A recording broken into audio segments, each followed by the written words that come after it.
It's really pretty. Like the whole cockpit is very good looking.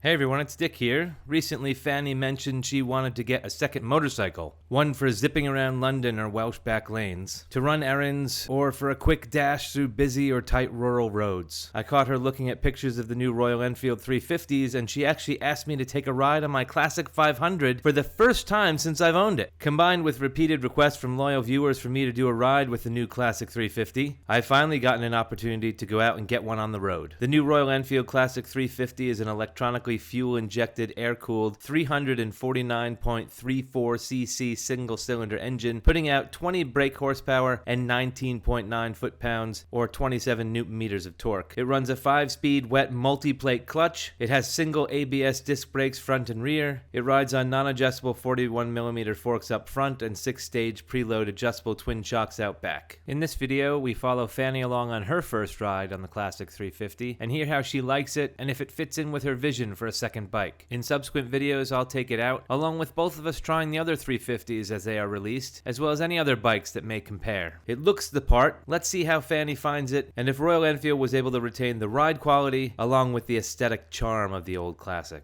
It's a pretty neat looking bike. It looks like a baby cruiser. Very reminiscent of Uncle Pat's Virago. Whoa, what's right under my butt? These things sticking out. That's weird.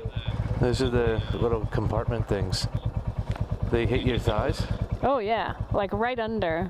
Oh, interesting. It's not bad. It doesn't get in the way of anything. It's just an odd placement for compartments. Well, that's where they stuff the fuse box, the ABS computer. Yeah. It used to be compartments. Like one of mine is a compartment. The other one is the fuse box and shit. Yeah. Now it's using the compartment aesthetic to shove all the shit that you need to run a modern bike on. Yeah. The tank is very short. Is it? It's a very short front end. It doesn't seem... I seem like I'm sitting on my front wheel. What's interesting is it's well proportioned. You look... You know how on mine I look like a big bear on a little bike? It looks well proportioned. That looks better proportioned for some... It seems higher than mine too. Is that higher than mine? Not really. It doesn't feel like it. It doesn't feel like it. Okay. I'm surprised it has the integrated ignition and kill switch. Yeah, I wonder... That's quite fancy though. I feel like if you knock it though, it's gonna shut the bike off. It's gonna kill it. Well, that's the whole point. No, but I mean like if you... Inadvertently brush it. Alright, well, I'd like you to lead. I'll give you instructions on where to go. Yeah, if you tell me where to go, I have no problem leading. Still not enough power on this to start it when on the ignition. Does that have a kickstart on the right side? Not that I see. Well, you see it by your knee. No. Okay. No kickstart. All right. Passenger pegs, no kickstart. Okay. We're gonna come out to the end of this road and we're gonna make a left back up to the way we came. I tell you, that was a smooth shift. It's like yours goes ka-clunk, ka-chunk. Yeah. This is like... Well, it's probably been greased. I can't remember the last time mine's been greased. All right, be careful. Sorry, you said go out this way? Yep. Wow, it's a really short front end. Holy Moses. I feel like a bear on a tiny bike. You feel like it, but you don't look it. I feel like I'm riding a moped. This is so weird. Well, Well, The your front bike end is so long. short. I know, this front end is so short. When I have if I have my shoulders back and I'm just sitting in a normal position, I can just see the top, maybe 1/8 of my windshield. Oh, because it's so close to you. Yes, and the windshield, I have to say, isn't very effective because the wind is coming up and over it and right into my helmet.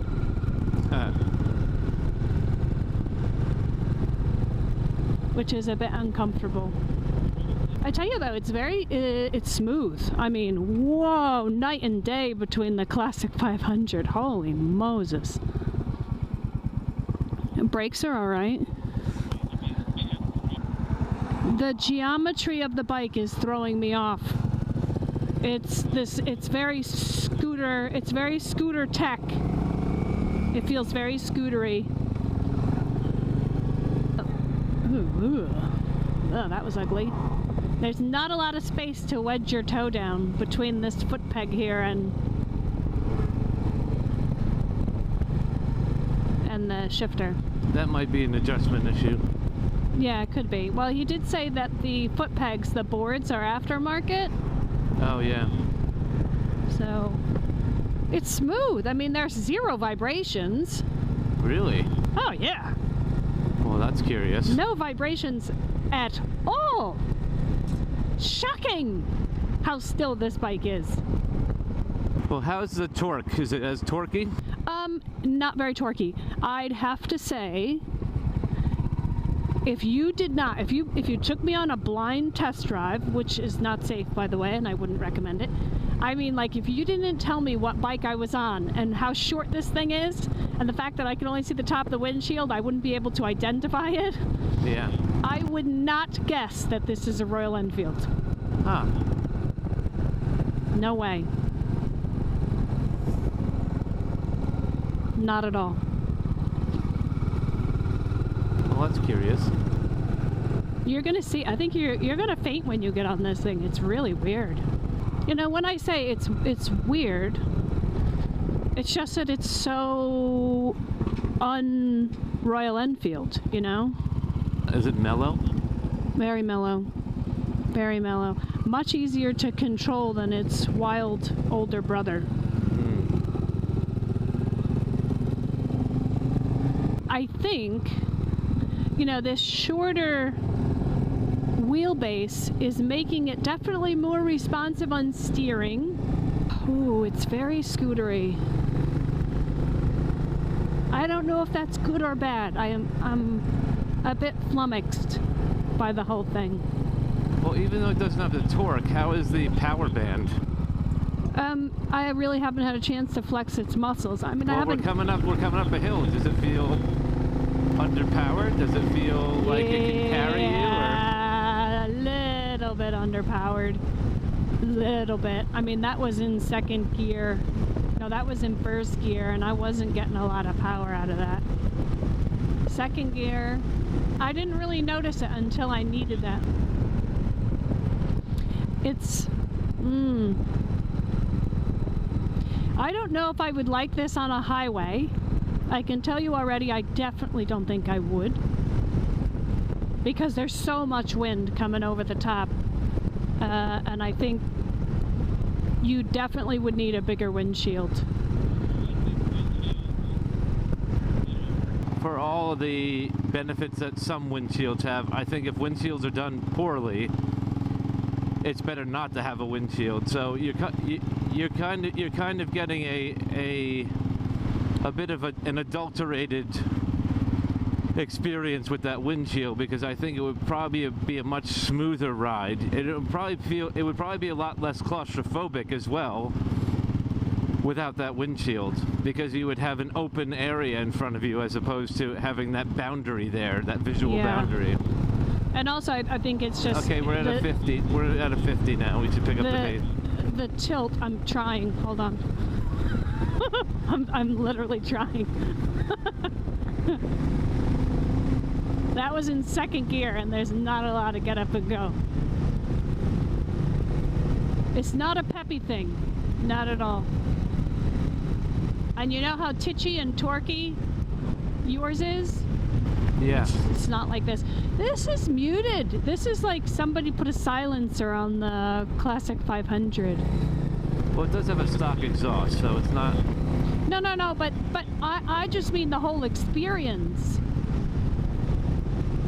It's like somebody put a filter on the whole bike. You know, they've smoothed out the vibration. They've smoothed. I mean, I am clutch flinging left and right, and like clutch flicking, and it doesn't matter. It's not. This bike is not bothered. For an experienced rider, it sounds to me like it's a bit underpowered and tame. Well, let me say, can I just interject? This bike is happy right now. Oh, Okay. but now it's getting sad again because I'm going uphill. I'm cruising. Yeah, I can't give it too much on that hill in that gear. So it seems to be really happy at about 50 miles an hour.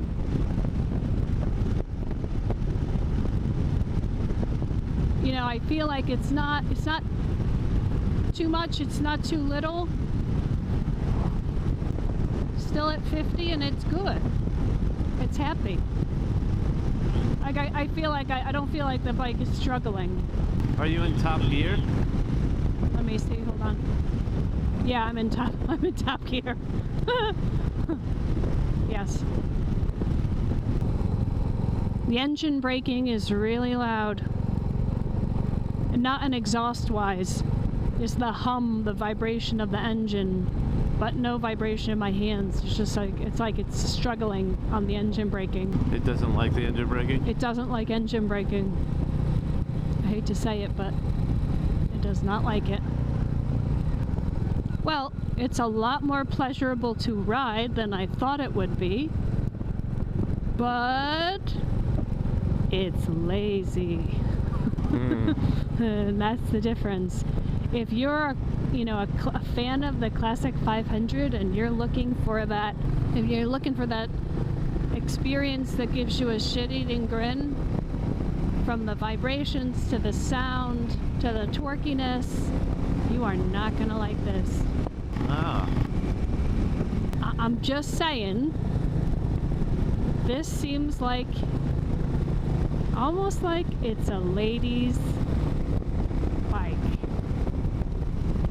A lady's Really? bike.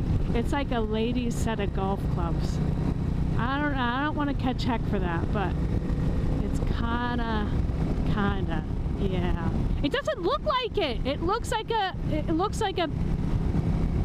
decent badass bike. But when you get on it, it's like, ooh, scootery. Ooh, How many not miles a lot are of on vibe. 222. Okay. So it's not broken in. No. Well, why don't you try and rag it a little? Push it to where it's a little uncomfortable. Not a lot of power. You max out on power very quickly. Very quickly. But I feel very stable. The short wheelbase makes it very responsive to turns, to turning and steering.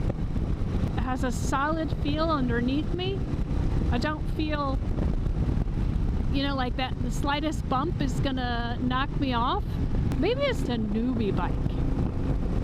A newbie can get that big kind of cruiser look in a much more manageable bike. It's almost like a city cruiser too, because I think with the responsiveness of the steering, how easy it is to kind of maneuver, I could see riding this in a city, in an urban landscape, much easier than I could with an Indian, I think, or a Harley Davidson, or even like a Triumph Bobber.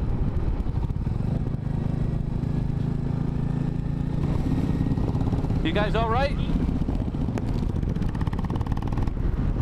They okay? Yeah, they're good. See, here we are. I'm engine braking now. It's doing it. It just doesn't seem happy. You know when you get that kind of, that low hum in your ears like that? That's what I'm getting.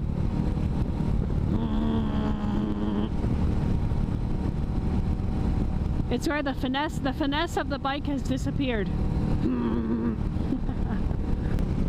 Very different experience from that Classic 500. Very different. The geometry of the bike is not quite me, and I'll tell you why. I don't mind sitting upright. I don't like the fact that I'm so far over the front. You know, I do like to be able to see the front of the bike as I'm sitting here. I also feel like my legs are a bit squashed. You know, like when I'm sitting straight up, my feet are on the foot pegs, but I almost feel like my feet and my legs are at a 50-degree angle, which is a bit weird. Instead of a 90-degree, they're like a 50 or 60-degree angle. In order for me to kind of drop my legs. Otherwise, if I keep them at a 90-degree angle, I feel like my legs are a bit crunched, and I don't have long legs either. I think the rear brake performs a lot better than the Classic 500 going downhill. Yeah. Well, like I said, that's going to have a ABS disc. Yeah. I mean, the tank is very wide, so for as short as the bike is, you've got a wider tank. So I am sitting, my legs are more spread, I think, than they would be, just because of the shorter wheelbase and the width of the tank. If I didn't know that I was riding a motorcycle and I saw the top of this windscreen and these round mirrors, other than it being a manual transmission, I would think I was on a scooter. Do you find that you have to look down to see the mirrors, or can you glance? I can glance. They're better than the 500, that's for sure. And zero. I mean, there's still as anything. There's still They as look lake still. water. I can see you in the mirrors. Yeah. No, they're good. They're good. Much better, much more efficient and effective mirrors. You know what? Now I can place it. The last time I felt like this, riding something with two wheels, a Vespa, and you look down, and that headlight, it's very reminiscent of a Vespa. That's interesting. Especially with this windshield. At first glance, I thought the windshield was a bit chips, you know, like California Highway Patrol. It looked kind of funky, and you know, especially with the engine guards. And I'm like, yeah, it's a little like baby cruiser. But now They got you with the accessories. they did. I don't know. He said they like us to put the accessories on to see how you can dress it up. I know, but I gotta be honest with you, I don't think the accessories are doing it any favor. The windshield is definitely detracting. It's making it more scooter-esque in performance, not very effective. I think it probably would have been a better experience without the windshield. It would definitely seem like more of a motorcycle experience. And I don't know if it's because the optics of that Piaggio kind of Vespa is tainting it a bit. But and also the smoothness, the lack of vibration, the geometry of the seat. I don't know. It's hard to say. I don't hate it, but I don't absolutely love it. Ooh, can I just say, there's some weird jumping on the engine braking. Like it was It's like skipping? It's skipping. Oh my God! It's so weird. Woo! That's frightening. It's skipping. It's like it's catching, and then it freewheels and then catches. Oh my God, that's weird. I did not like. Your heart goes up into your throat. Holy crap.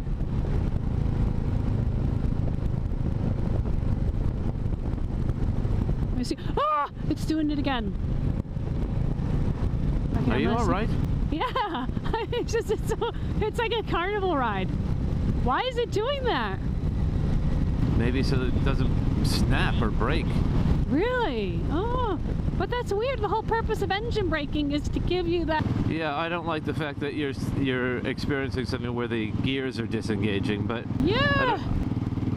I don't know if that's a built-in feature or if that's just something that's wrong with it. That's bizarre. Night and day going up this hill. What does that mean, night and day? Just the vibrations that you get on the Classic don't really get here. I mean, and the power's about the same. I felt the same, a little more torque on the 500, but it's a much smoother ride. Do you find that other than trying to find power, do you have to run through the gears as quickly on that to Definitely avoid? not. Definitely not. It seems to be like it's just very forgiving running through those, going from first to second, second to third. Not that it's tremendously sophisticated, but it's a lot less primitive than the Classic 500. I'd be curious to see your thoughts getting back on it after that ride. Part of me is not looking forward to getting back on it. I could see why the Classic 500 has fans, why it has devotees and why people like it. There is something very raw about it. And this takes that edge, it takes that rawness away from the Classic. Definitely. Well, I wonder, because I put that edge and rawness up to character. I call it character. This bike has a lot of character. Yeah. Where it seems to me that although it's in the body or in the shape of this bike, that it loses the character. Yes.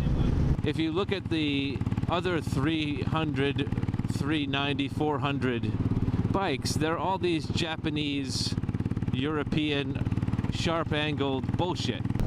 Yeah. I mean, look, they're aces on styling. Aces. If you showed me those other bikes that you're talking about and we were looking at, I can't even get into them. I just don't even, like you said, the sharp angles. So this wins. I mean, it's a fun bike. It really is. I can see how it will find a market here. If someone is looking for a replacement for the Classic 500, this is not it. This is definitely not it. This is a completely different bike. Completely different bike. When we were riding out to the shop, I said it's hard to ride this bike without comparing it to your experience on other bikes. But if you isolate your experience and just look at it for what it is, there's a lot of positive features and qualities to it. Is that what you're saying about that one, where in comparison it's not as good a bike?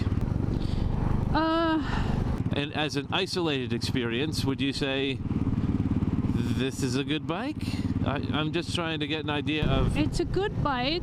It's funny, the more that I'm riding this, the less I mind the short front end. It's still scootery. It's still very responsive.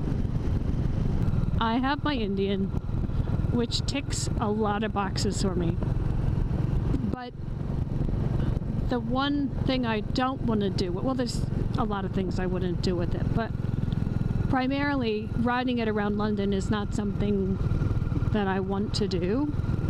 The purpose of me looking for a second bike is that kind of lower displacement engine, easier to maneuver, easier to park, but yet something that still has the styling that says, Fannie whistles. The thing that mortified me a bit about getting on the Classic 500 was how uncomfortable I was riding it. So that makes you smile. It kind of makes me go, oh God, yeah, this is okay. Whoo, you know, my hands aren't vibrating. You know, I'm getting the blood back to my knuckles, and that to me is enjoyable only for a short period of time.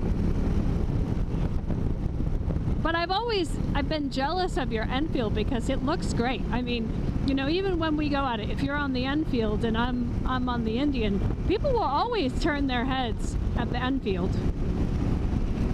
Because they're trying to block their ears from it. Yeah, that's true. But I also think people think it's older than it is. Yeah, yeah, exactly. You know, but you know, you see these old guys who get a big smile on their face, and they're like, they think they're looking at like a 1950s Enfield, and you're like, oh, you see this slipping? Woo! That's so disturbing. That is so disturbing. Well, I'm looking forward to trying to mimic what you're experiencing because that is like, you know, I live on resting on the engine. Oh, just wait. Just wait.